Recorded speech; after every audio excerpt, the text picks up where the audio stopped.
bit, okay, a little bit higher maybe. Welcome to my, okay, hold on, give me 1 sec.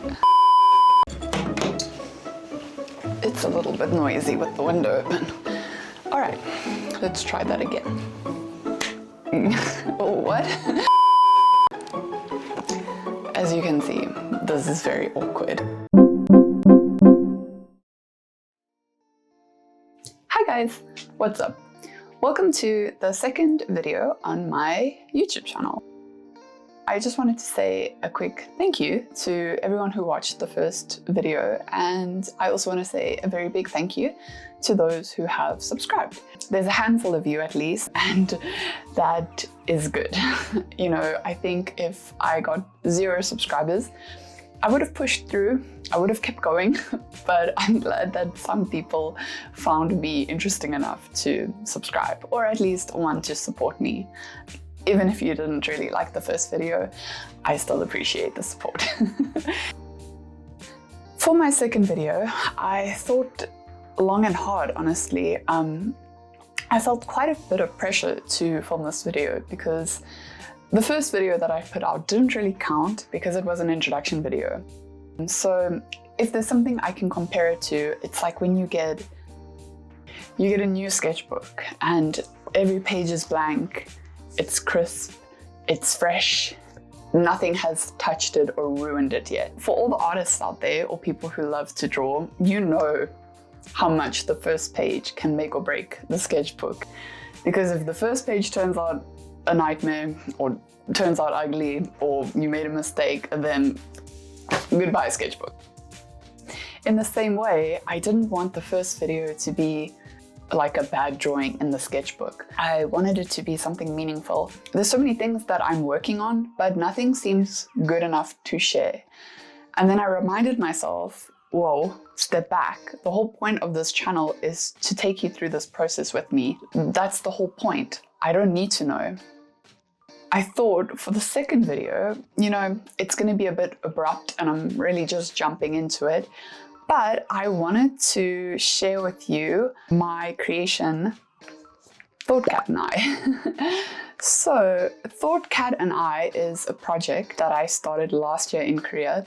And actually this week is the 1-year anniversary of this little comic that I created. So by celebrating, I will make this video about Thought Cat and I. I'm going to tell you a few things about this comic, or like why I created it, the purpose for it, my intentions with it, why I chose to do it the way that I did. But we're going to start from the beginning because maybe a lot of you are watching and you have no idea what it is. So Thought Cat and I is a comic series that I created, and ironically how it started was by me buying a new sketchbook and I didn't want to ruin it. I thought long and hard, what do I want to do? And there's actually an Instagrammer, she's an artist, who inspired me. She does beautiful ink drawings of, I assume it's from her life, and she also has, I think, a creature in some of them, or she just draws scenes that she comes across. That really inspired me, especially in a time where, again, I was art blocked, because that seems to happen regularly.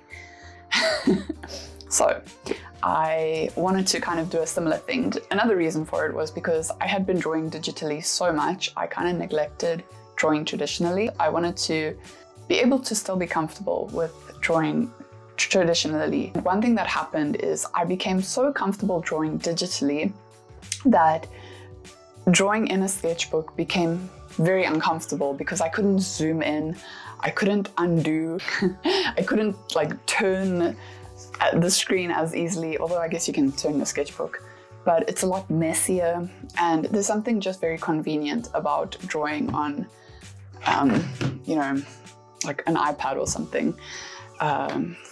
It's just, yeah, it's convenient and it's comfortable, and whilst I like that, I didn't want to completely neglect traditional drawing. There's something about traditional art that I think is really special and I think really needs to be preserved. And that's why I don't want to forget how to do it or forget how to enjoy it, honestly.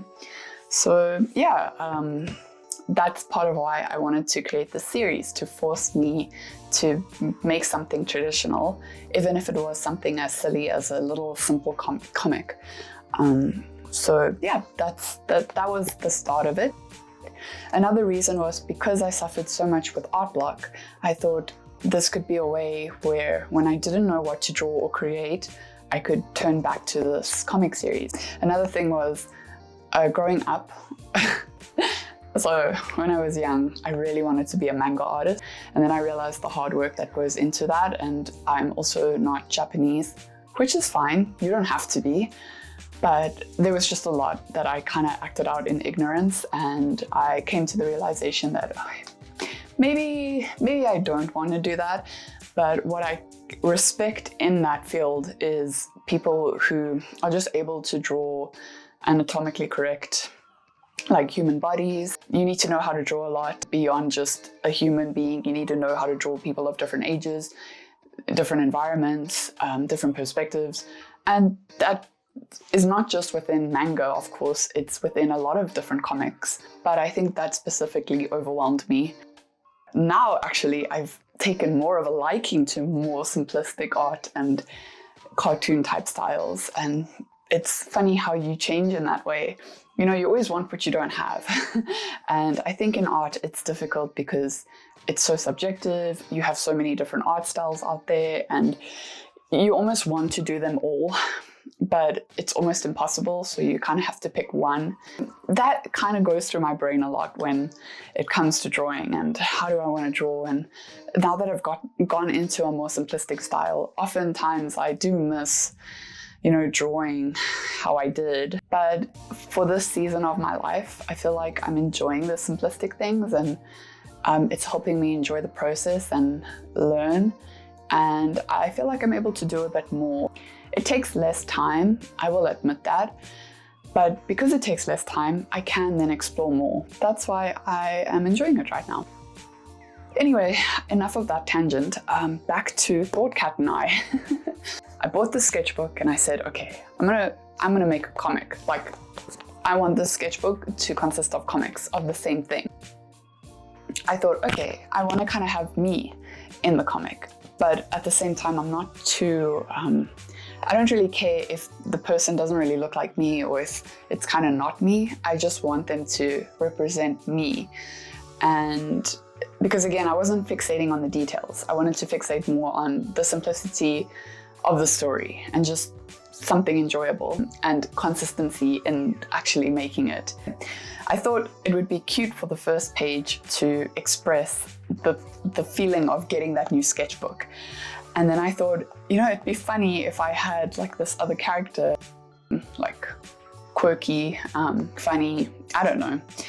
And so actually I bought this book and I created it on the 10th of December, 2024, so last year. And then, yeah, the first comic was me getting my new sketchbook and then saying it's going to be different this time. And then I just have this little, basically this rectangle with pointy ears, tells me it's not going to be different. It's going to be like all the other times where I neglect the sketchbook. And then rather than focusing on the sketchbook, it now becomes about what are you and where did you come from? ThoughtCat is basically the manifestation of like my thoughts, my subconscious. It's just simple. I didn't overthink it and I wrote it. Then ThoughtCat kind of becomes part of the picture. The next comic is a bit more heartfelt. It's about New Year's resolutions and not meeting them. And then, well, we get to try again next year. And yeah, because I created ThoughtCat in Korea, a lot of these take place in Korea. And they're just little comics about everyday life or something that has happened. So this one is about like my allergies and getting up in the middle of the night because I struggled with that a lot in Korea. This one was about taking the bus and how crowded it can be and having to like run to get a seat and failing miserably.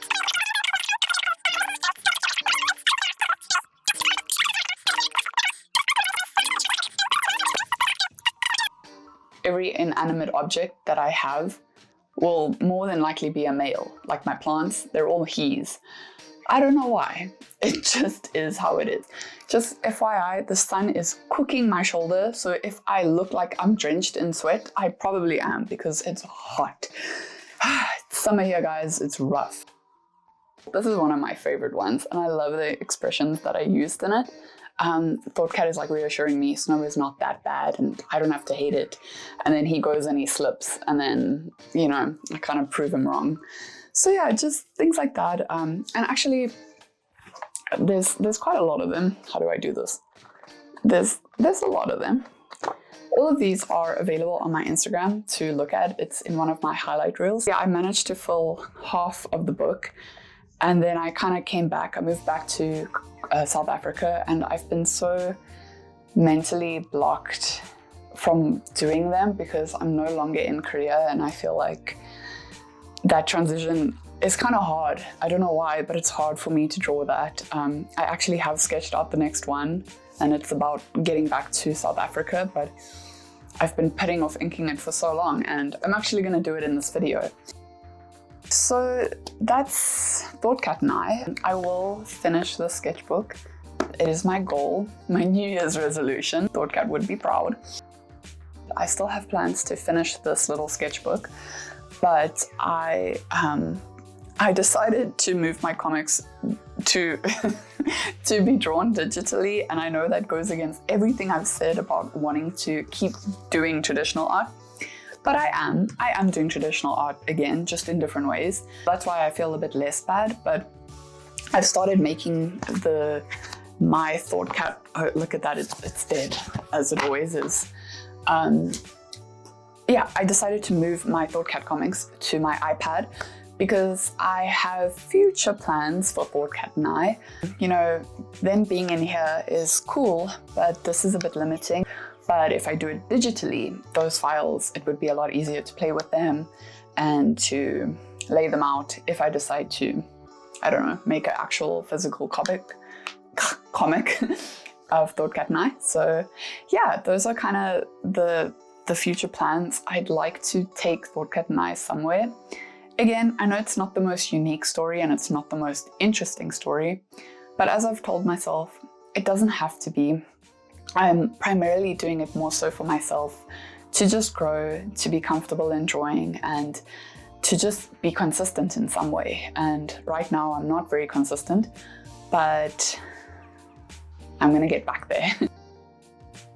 Yeah, again, when I feel art blocked, I think it's a good project to have, because then I'm able to work on that. And because it doesn't take a lot of brain juice. I wanted to say it doesn't take a lot of creativity, but I want to give myself credit. I think it does. You know, I have to think of these things and think, okay, how can I make them funny, or what can I do? But they don't have to be perfect. And I think that's the point. The way that I've made it, I don't feel the need for them to be perfect. And sometimes I do struggle when I do make a bad comic or not one that I'm very happy with, and then I'm like, oh, I feel like this ruins the whole thing. It doesn't. I just have to be kind and gracious to myself. So yeah, that's that. What else can I do with Thought Cat? He's kind of become my theme of this channel, my Instagram. He features in a lot of my other comics. Where he actually came from was my initial bus blog books. So just hold on a moment. Give me 10 seconds. Just kidding. It took shorter than 10 seconds because editing. Anyway, Thought Cat comes from this. So this is the first book that I published in Korea. Self-published. Let me not get ahead of myself. This is my bus blog. When I decided to turn it into a book, I made illustrations.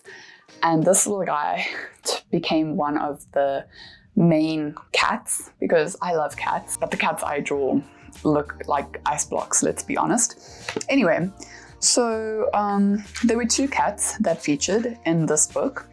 Thought Cat, who looked quite different. He was a lot more rounded. And then the black cat. So it's actually the white cat and the black cat. They didn't have any names. I'm not going to kid myself and tell you that they did. But that was them. They're at the back too. And they're, of course, on the front in the buses. And that's kind of where he led. So that's also why I told myself, you know, all these small ideas can lead to bigger things. If you guys have an idea, if it's a small idea or it's a big idea, just go for it. Because again, this was something really small initially, and again, I'm gonna make a video on my bus blog, but just making this, it's not the hugest project. For me, it was a big project and I learned a lot, but it led to so many opportunities just for myself. It just gave me the confidence to know, you know what, you can do things and you do have ideas and you have every right to call yourself an artist. Because as I mentioned in the previous video, if you didn't watch it, I'm very hard on myself with believing that I am an artist. I just want to keep creating things and see where they go and what they lead to. But for now, I just want to say that, yeah, it's been a year. Again, I didn't finish the book. Another book. So this is actually another book that I didn't finish. This is my journal documenting 4 years in Korea. Although I didn't start it immediately when I got to Korea. But there's a huge chunk that I just have not finished. And in the same way, I haven't finished this, and I can't help but think, you know, when you move back home, there's a lot you have to adjust to, and you just got to give yourself time, I guess. But I think I'm ready to face both of these again. And so for the next half of the video, or the next part, I don't know how long it's going to be right now. Yeah, I'm going to show you my time-lapse, how I create a page. Well, we're going to skip the sketching part, but how I ink it, I'm going to voice over let's try that again. I'm going to voice over the supplies that I use to do it, and yeah, you can just enjoy that for the rest of the video. But thanks again, guys. I hope you can continue to support me and Thoughtcat, wherever he is. And yeah, I will see you in the next video. Again, I'm aiming for one video every week, but I might not be able to do that. So one video every second week, because I also do have a job right now. And yeah, I got to focus on a lot of other things. But thanks so much for watching, and I will check you in the next one. Bye, guys. Hey guys, so welcome to the end portion of the video. Here is where I'm going to list all the supplies that I use to ink and draw my Thoughtcat comics. So I know I'm going a little bit fast, but everything will be listed in the description below the video, and you will also be able to see it listed in the actual video. So at the beginning, I picked up a Micron. These all are in black, and they range between 0.05 all the way to 0.8, which is a lot fatter. And then to save me some time, because as you can see, it's quite tedious to color everything black, I use the Sakura PIGMA fine brush pen. I had a thicker one, have no idea what I did with it. So yeah, I'm sticking to the smaller one, and it's taking a lot longer. But anyway, so my process is usually to sketch first and then go in and ink. Sometimes I like it to look a little smoother than it does. Sometimes I appreciate the texture and sketchier approach. So then I'll just make kind of a cross-hatching coloring look. And yeah, I don't mind it. I think it looks nice.